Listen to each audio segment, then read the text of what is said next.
When you look at, engaging investors in your business and taking on, the first capital, so to speak, after you've put your own money in and your friends have helped you out a bit, as has your family, and you've got to that point where you just know, we're going to need some financial help here. The very first thing you need to do is really what I call package your business. When I say package, I don't mean tell lies or anything like that. I mean, put the best foot forward. And for that, the first thing is you need to understand and be able to articulate in a document, not necessarily Word document or PowerPoint. Some people do videos. The presentation format will vary, but you need to cover the following points at the very least. The first is, what is your vision for your business? What is that big vision that is driving the business that you had? The second is really, what is your offer? What is your proposition? And who is it for? Who are these customers that are going to pay you for what it is you are offering? The third thing you need to cover is exactly how will you be organized to deliver this value? The fourth then is really to look at the economics of it all, the money. All right, how big is the market? What kind of market share can you realistically hope to get? What kind of revenue streams will be coming in and how will they come? What expense base, what capital, all of the money type stuff. And then finally, where did you start? What have you done so far? What are the milestones in time? And most importantly, then you end with where you're going. Where are you going with the business in time? So you start with the vision and you end with where you're trying to get to bring that vision to life. Once you've captured that, okay, you then have what we call a pitch deck, so to speak.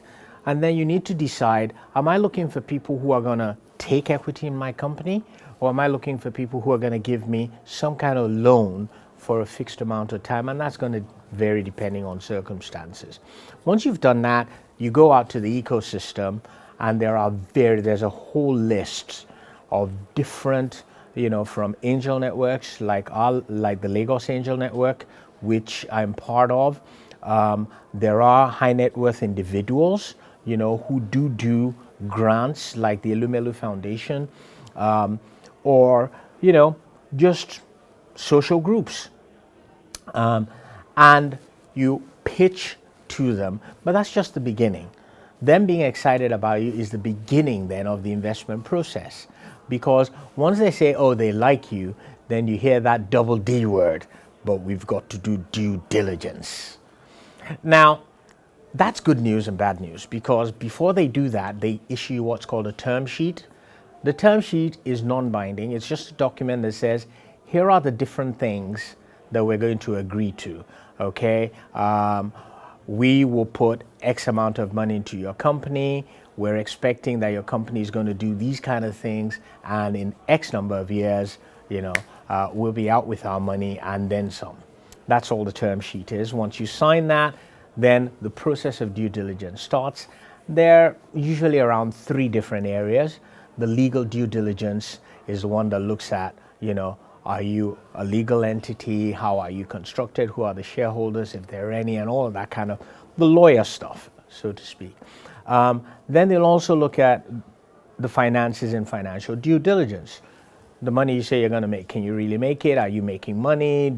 Do you have, the right expense accounts, et cetera, bank accounts, all of that. For me, the most significant is the commercial due diligence, which looks at, okay, how big is this market you're really going for? Do these kind of customers exist? Will they buy from you? Do you have the right kind of team to create the value?